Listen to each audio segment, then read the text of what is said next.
আপনি যদি নিজের ভিডিও নিজে দেখে থাকেন তাহলে আপনার চ্যানেলের জন্য এবং ফেসবুক পেজের জন্য কি ধরনের ক্ষতি হতে পারে তা আজকের এই ভিডিওতে আমরা আলোচনা করব। অনেকে তো এই মনে করে ভিডিও দেখে যে নিজের ভিডিও নিজে দেখে দেখে ওয়াচ টাইম বৃদ্ধি করে নিব এবং ভিউজ বৃদ্ধি করে নিব, এই চিন্তা চেতনা নিয়ে তারা ভিডিও দেখে বারবার। তো বন্ধুরা, অনেক মানুষ এরকমও রয়েছে যে মনিটাইজেশন হওয়ার পরেও সে বারবার ভিডিও দেখতেছে তার ভিডিওতে অ্যাড আসতেছে কিনা, এবং ওই অ্যাডের উপর আবার তারা ক্লিকও করে। এরকম কাজ যদি আপনি করে থাকেন তাহলে আপনার চ্যানেলের জন্য এবং ফেসবুক পেজের জন্য কতটুকু ক্ষতি সাধন হবে তা আজকের এই ভিডিওতে আমরা পুরোপুরি আলোচনা করব। তো পুরো ভিডিওটা দেখতে থাকুন, আমাদের সাথেই থাকুন, এবং এখনো যারা আমাদের এই চ্যানেলটি সাবস্ক্রাইব করেননি এবং ফেসবুক পেজটি ফলো করে রাখেননি, দয়া করে আমাদের চ্যানেল এবং ফেসবুক পেজটি ফলো করে রাখবেন। তাহলে এরকম নিত্য নতুন আপডেট নিয়ে আমরা সবসময় আপনাদের মাঝে হাজির হব। আপনি যদি একই ডিভাইস দিয়ে বারবার আপনার ভিডিও নিজে নিজে দেখতে থাকেন তাহলে আপনার চ্যানেলটাকে লো কোয়ালিটির প্লেব্যাকের আন্ডারে ধরা হবে। একই ডিভাইস দিয়ে বারবার দেখলে বা একটি উইন্ডোজ এর মাধ্যমে মাল্টিপল অ্যাকাউন্ট খুলে বা মাল্টিপল ট্যাব খুলে যদি আপনি বারবার আপনার নিজের ভিডিও নিজে দেখতে থাকেন তাহলে আপনার এই ভিডিওটা এবং আপনার ওই চ্যানেলটা লো কোয়ালিটি প্লেব্যাকের আন্ডারে ধরা হবে।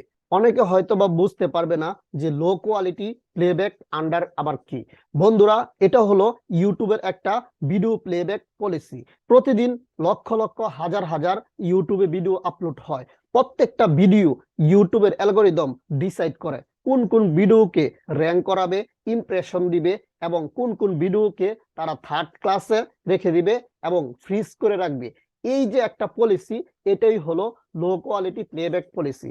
আপনারা যদি বারবার একই ডিভাইস দিয়া এবং মাল্টিপল উইন্ডোজ দিয়া মাল্টিপল ট্যাব খুলে আপনারা নিজের ভিডিও নিজেরা দেখতে থাকেন, বিভিন্ন জিমেল দিয়েও যদি দেখেন, একই লোকেশন থেকে একই রাউটারের আন্ডারে, যেহেতু রাউটারের ম্যাক অ্যাড্রেস আইপি অ্যাড্রেস একই, তাদের কাছে এটার লোকেশন এবং ট্র্যাকিং সিস্টেম রয়েছে, তারা অবশ্যই আপনাকে ধরতে পারবে। আপনি যতই চালাকি করুন না কেন, একই ডিভাইসের আন্ডারে এবং একই আওতা দিনের আন্ডারে থেকে আপনি একই ওয়াইফাই এর আন্ডারে থেকে যদি আপনি বারবার মাল্টিপল ডিভাইস দিয়ে আপনার ভিডিও আপনি নিজে দেখতে থাকেন এবং ওয়াচ টাইম বাড়ানোর জন্য যদি এই কাজ করে থাকেন, তাহলে আপনাকে লো কোয়ালিটি প্লেব্যাকের আন্ডারে আপনার ভিডিওটা এবং ইউটিউব চ্যানেলটাকে এনে একদম ফ্রিজ করে দেওয়া হবে, যাতে আপনার চ্যানেলে ভিউজ সাবস্ক্রাইবার ইনক্রিজ না হতে পারে। আপনার ভিডিওকে ফ্রিজ করে দেওয়া মানে ভিডিওর ভিউজ এবং ওয়াচ টাইম থামিয়ে দেওয়া, কিন্তু আপনার চ্যানেলকে কখনো ডিলিট করা হবে না। বন্ধুরা, যদি আপনার চ্যানেলকে ফ্রিজ করে দেয় বা ভিডিওকে ফ্রিজ করে দেয় তাহলে আপনার ওই চ্যানেল থেকে এবং ওই সকল ভিডিও থেকে কখনো ভিউ আসবে না, কিন্তু আপনার চ্যানেল ডেড হয়ে যাবে আস্তে আস্তে। বন্ধুরা, আরেকটি পয়েন্ট হলো, নিজের ভিডিও নিজে তো বারবার নিজেরা আমরা দেখিই, তারপর আমরা আমাদের ভিডিও লিঙ্কগুলি আমরা বারবার শেয়ার করতে থাকি। একই ডিভাইস দিয়ে আপনি যখন বারবার আপনার একই লিঙ্ক শেয়ার করবেন এবং সেটা যখন অতিরিক্ত হারে হয়ে যাবে, প্রতিদিন যখন এই কাজটা করবেন তখন আপনার ভিডিওটা সেম এই একই ক্যাটাগরির আন্ডারে পড়বে, লো কোয়ালিটি প্লেব্যাকের আন্ডারে ধরা হবে। অনেকে তো এরকমও রয়েছে, মনিটাইজেশন হওয়ার পরেও আমরা চ্যানেলে ঢুকে বারবার দেখতে থাকি আমাদের চ্যানেলে অ্যাড আসতেছে কিনা, কোন ভিডিওতে কিরকম অ্যাড আসে এবং অ্যাড আসলে কতক্ষণ পর পর অ্যাড আসে, এরকম ভাবে আমরা মনিটরিং করতে থাকি, আমাদের ভিডিওতে বারবার দেখতে থাকি। তো বন্ধুরা, আপনারা যদি এই কাজ করে থাকেন তাহলে আপনার ভিডিওতে ইনবিল্ট অ্যাক্টিভিটির কারণে আপনার চ্যানেলের মনিটাইজেশন পর্যন্ত চলে যেতে পারে। আর আপনারা হয়তোবা অনেকে জেনে থাকেন যে একবার যদি ইনবিল্ট অ্যাক্টিভিটির কারণে আপনার মনিটাইজেশন চলে যায়, তাহলে ইউটিউব চ্যানেলের মনিটাইজেশন একদম চলে যায়, তাহলে আপনি কখনো কোনোদিন আপনি ইউটিউব চ্যানেলের মনিটাইজেশন ফিরিয়ে আনতে পারবেন না, খুবই রিস্কি হয়ে যাবে। আপনি একই কাজ যদি আপনি ফেসবুকেও করে থাকেন, আপনার যদি কোনো প্রোফাইল থাকে বা ফেসবুক পেজ থাকে, একই ডিভাইসের থেকে আপনি যখন আপনার ফেসবুক পেজের ভিডিও বারবার দেখবেন যে কিরকম কোয়ালিটি ভিডিও হয়েছে, ভিডিওতে সাউন্ড ঠিক আছে কিনা, এরকম যখন আপনি বারবার দেখতে থাকবেন তখন আপনার ওই ভিডিওর যেই পিপল রিচ আছে এবং এঙ্গেজমেন্ট আছে সেটা একদম ডাউন করে দেওয়া হবে। আপনার ভিডিওতে আর তেমন কোনো ইমপ্রেশনই দেওয়া হবে না, আপনার ভিডিও মানুষের কাছে পৌঁছাবে না। এবং ফেসবুক পেজের জন্য যেই নিয়ম নীতি রয়েছে, ইউটিউব চ্যানেলের জন্য সেম নিয়ম নীতি রয়েছে। দুইটা দুই ক্যাটাগরির প্ল্যাটফর্ম হতে পারে, কিন্তু নিজের ভিডিও যখন আপনারা নিজেরা দেখবেন তখন আপনাদের উপর ইউটিউব বা ফেসবুকের পক্ষ থেকে এরকম ভাবে শাস্তি স্বরূপ দেওয়া হবে। তো বন্ধুরা, একটা প্রশ্ন থেকেই যায়, আপনার ভিডিওতে যদি কেউ কমেন্ট করে বা ফেসবুক পেজই হোক বা ইউটিউব চ্যানেলের ভিডিও হোক, যদি আপনার ভিডিওতে কেউ কমেন্ট করে তাহলে ওই কমেন্টের আনসার কি আমরা মেন চ্যানেল থেকে দিতে পারবো কিনা? তো এই কথাটার আনসার হলো অবশ্যই আপনি দিতে পারবেন। আপনি যেহেতু চ্যানেলের ওনার, আপনাকে কেউ প্রশ্ন করলে আপনি অবশ্যই আনসার দিতে পারবেন। তবে সেই আনসারগুলি হবে এরকম ভাবে, যেমন আপনার ভিডিওর নিজের প্রশংসা নিজে কখনো করতে পারবেন না। যেমন আপনার ভিডিওর যদি আপনি এটা বলেন যে আমার ভিডিওটা দেখতে অত্যন্ত সুন্দর, চমৎকার, নাইস, ভেরি নাইস এবং ওয়ান্ডারফুল আমার ভিডিওটা, এরকম ভাবে আপনি নিজের প্রশংসা নিজে কখনো ভিডিওর নিচে কমেন্টে করতে পারবেন না। কেউ যদি আপনার ভিডিওর প্রশংসা করে, আপনি তাকে কৃতজ্ঞতাপূর্ণ, ধন্যবাদপূর্ণ কথা বলতে পারবেন, এরকম বাক্য আপনি ইউজ করতে পারেন। কিন্তু আপনার নিজের প্রশংসা নিজে কখনো ভিডিওতে করতে পারবেন না। আর একই আনসার যদি আপনি বারবার দেন বা একই কমেন্টের উত্তরও যদি আপনি বারবার দেন, তাহলে আপনার ওই কমেন্টের কারণে আপনার ভিডিওর নিচে স্প্যামিং কমেন্ট হিসাবে গণ্য করা হবে। সেটা যদি আপনি পেজও করে থাকেন বা ইউটিউব চ্যানেলও করে থাকেন। এর জন্য বারবার যদি একই কমেন্ট কেউ করে, তাদেরকে স্প্যাম কমেন্ট এবং স্প্যাম আনসার হিসাবে, স্প্যাম কমেন্ট হিসাবে ধরা হবে এবং আপনাকে 1 সপ্তাহ, 21 দিন, 1 মাসের জন্য আপনাকে কমেন্টের অপশন আপনার জন্য হাইড করা থাকবে, স্প্যাম কমেন্ট যদি আপনি করে থাকেন। এর জন্য খুব সাবধান।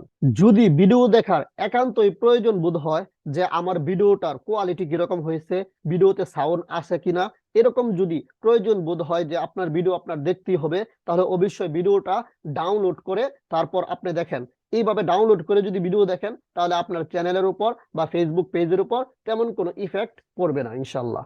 বন্ধুরা, ভিডিও দেখার দ্বিতীয় স্টেপ হলো, যদি আপনার ভিডিওটা দেখার একান্তই প্রয়োজন বোধ হয়, তাহলে আপনি ইউটিউব চ্যানেলের ইউটিউব স্টুডিও অ্যাপসে ঢুকে ভিডিও এডিটিং অপশনে গিয়ে ওইখান থেকে আপনি বারবার আপনার ভিডিও দেখে আপনি এডিটিং অপশন হিসাবে আপনি কাজ করতে পারেন। কারণ ওইখানে যদি আপনি ভিডিও দেখেন, তাহলে আপনার ভিডিওটাকে স্প্যাম হিসাবে ধরা হবে না। বন্ধুরা, একটা প্রশ্ন থেকেই যায় যে আমাদের ভিডিও যদি কোনো দর্শক বারবার দেখে, বারবার ভিডিওতে ক্লিক করে, তাহলে কি আমাদের চ্যানেলের উপর এখন বর্তমানে কোনো প্রবলেম হবে? বন্ধুরা, একটা কথা বলে নেই, এখন বর্তমান সময়ে ইউটিউব অত্যন্ত আপডেট হয়ে গেছে। আগেকার সময় যদি আপনার ভিডিওতে কেউ ইচ্ছা করে স্প্যাম করতে পারতো, এখন কিন্তু এটা আর করা সম্ভব হয় না। বারবার যদি আপনার ভিডিওতে কেউ ক্লিক করে, তাহলে ইউটিউব এটা ঠিকই বুঝতে পারে যে সে ইচ্ছা করে এই 2 নাম্বার কাজ করতেছে। কিন্তু কোনো দর্শক যদি একই কাজ বারবার করতেই থাকে, দেখা গেছে কোনো ভিডিও যদি তার পছন্দ লেগে থাকে, তাহলে বারবার দেখতেই পারে সে, এটা স্বাভাবিক বিষয়। তাহলে এটা ইউটিউব এইভাবে ডিসাইড করবে যে সে ভিডিওটা আসলে কিভাবে পেলো, সেটা কি আপনার কোনো শুভাকাঙ্ক্ষী কিনা, আপনি কি ইচ্ছা করে তাকে করাতে এসেছেন কিনা এই কাজটা। যেমন অনেকে প্রথমে তারা ডিসাইড করবে যে এই ভিডিওটা সে কিভাবে পেলো, সে কি ব্রাউজ ফিউচার থেকে ভিডিওটা পেলো, নাকি সাজেস্টেডের মাধ্যমে এই ভিডিওটা পেলো, নাকি লিঙ্ক শেয়ারের মাধ্যমে সে ভিডিওটা পেলো। এরকম ভাবে তাকে ডিসাইড করে পরবর্তীতে তার বিষয়ে বা আপনার বিষয়ে অ্যাকশন নেওয়া হবে। যদি কোনো ব্যক্তি বারবার তার ভিডিও নিজের চ্যানেল থেকে নিজে দেখে বা একই ওয়াইফাই রাউটারের আন্ডারে তারা বারবার দেখতে থাকে, তারা কিন্তু ইউটিউব কর্তৃপক্ষ এটা কিন্তু বুঝতে পারে, যেহেতু আপনার লোকেশন এক, আপনার রাউটারের আইপি অ্যাড্রেস এক, ম্যাক অ্যাড্রেস এক, আপনি হয়তোবা ওই যেই ডিভাইস দিয়া আপনি ভিডিওগুলি বারবার দেখতেছেন, ওই ডিভাইসে হয়তোবা আপনার এই জিমেলটা কোনো এক সময় লগ ইন করছিলেন, বা অ্যাডমিন বা মডারেটর বা ম্যানেজার হিসাবে অন্য আরেকটা জিমেল অ্যাড করছিলেন, ওই জিমেলটা ওই ডিভাইসে লগ ইন করা ছিল কোনো সময়। এইভাবে তাদের কাছে কিন্তু ডকুমেন্ট থাকে। এর জন্য কোনো চালাকি করে নিজের ভিডিও নিজে বারবার দেখার কোনো প্রশ্নই আসে না। যদি এই কাম করে থাকেন, তাহলে ইউটিউব ভিডিও প্লেব্যাক পলিসিতে আপনার চ্যানেলকে এবং ভিডিওকে রেখে একদম ফ্রিজ করে দিবে, যাতে আপনার ভিডিওতে ভিউজ, সাবস্ক্রাইবার এবং পিপল রিচ আর না হতে পারে। এটা ফেসবুকের ক্ষেত্রে যেমন মারাত্মক, ইউটিউবের ক্ষেত্রে এবং মারাত্মক একটা প্রবলেম। আর এই প্রবলেমে যদি আপনি পড়ে থাকেন, আপনার ভিডিওটা ফ্রিজ করে একদম ডিলিট করে দিবে, আপনার চ্যানেল আস্তে আস্তে এমনিতে শেষ হয়ে যাবে। ভিডিও প্লেব্যাক পলিসিতে পড়েছে কিনা, যদি দেখেন আপনার ইউটিউব চ্যানেলে 50,000, 1 লক্ষ সাবস্ক্রাইবার থাকা সত্ত্বেও আপনি কোনো ভিডিও আপলোড করার পর আপনার ভিডিওতে 100 থেকে 200 ভিউজ হয়, তাহলে আপনি ধরে নেবেন আপনার ইউটিউব চ্যানেলটা ভিডিও প্লেব্যাক পলিসিতে পড়ে গিয়েছে। যদি বন্ধুরা আপনাদের কোনো চ্যানেলের উপর যদি ইউটিউবের পক্ষ থেকে ভিডিও প্লেব্যাক পলিসি অ্যাপ্লাই করে দেয়, তাহলে আপনি ওইখান থেকে পরিত্রাণের কি কোনো উপায় রয়েছে? আংশিকভাবে বলা যায় যে অবশ্যই পরিত্রাণের উপায় রয়েছে, আর সেটি আপনার 90% কাজ নাও করতে পারে, কিন্তু 10% আশা আছে। সেটি হলো আপনি ভিডিওটা বুস্ট করতে পারেন। আপনার যেই ভিডিওটি ফ্রিজ হয়ে গেছে, ওই ভিডিওতে আপনি বুস্ট করে আপনি ইমপ্রেশন বৃদ্ধি করতে পারেন। যখন ইমপ্রেশন বৃদ্ধি করবেন টাকা দিয়ে, তখন আপনার চ্যানেলের মধ্যে দর্শক কিন্তু এঙ্গেজ হতে থাকবে, আপনার ওই ভিডিওগুলি তখন দেখবে। যদি ভিডিওতে দম থাকে তাহলে দেখবেন আস্তে আস্তে আপনার ভিডিওতে ইউটিউব ইমপ্রেশন দিবে।